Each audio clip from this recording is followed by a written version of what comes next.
வணக்கம். நம் நாடு செய்திகள்.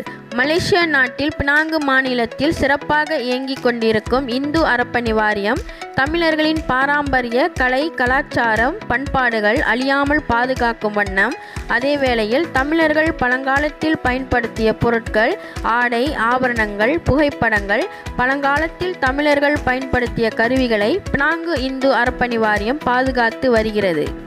அதன் தொடர்பில் பினாங்கு இந்து அறப்பணி வாரியத்தின் தலைமை செயல்முறை இயக்குனர் டத்தோ எம் ராமச்சந்திரன் நம் நாடு வலைத்தள தொலைக்காட்சியின் வாயிலாக தெரிவித்தது, ஜாலான் மாக்கால் இஸ்டார் சாலை அருகாமையில் அமைந்துள்ள தமிழர்களின் பயன்படுத்திய பொருட்களை இந்து அறப்பணி வாரியத்தின் கட்டுப்பாட்டில் பாதுகாத்து வரும் அருங்காட்சியகத்தில் கடந்த சில ஆண்டுகளாக பள்ளி விடுமுறை நாட்களில் நம் நாட்டில் பல மாநிலங்களில் இருந்து மாணவர்கள், சுற்றுப்பயணிகள் வருகை புரிவதாகவும், அது மட்டுமின்றி இந்தியா, ஆஸ்திரேலியா உள்ளிட்ட பல வெளிநாட்டு சுற்றுப்பயணிகள் அதிகமானோர் இந்த அருங்காட்சியகத்திற்கு வந்து பார்வையிட்டு செல்வதாக கூறினார்.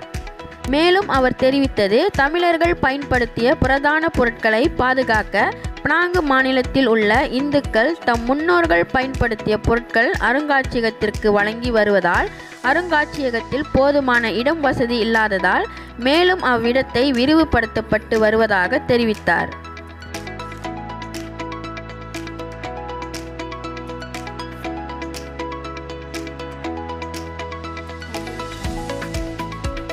மலேசியா நாட்டிலேயே முதன்முறையாக பினாங்கு இந்து அறப்பணி வாரியத்தின் ஏற்பாட்டின் கீழ் பிரிட்டிஷ் காலத்தில் தமிழர்கள் பயன்படுத்திய பொருட்களை பொதுமக்களின் பார்வைக்கு வைத்திருப்பது பினாங்கு இந்து அறப்பணி வாரியம் மட்டுமே என்று வாரியத்தின் செயல்முறை இயக்குனர் டத்தோ எம் ராமச்சந்திரன் கூறியது குறிப்பிடத்தக்கது.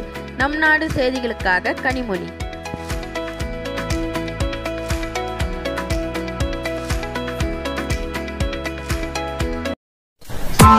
Press the bell icon on the YouTube app and never miss another update.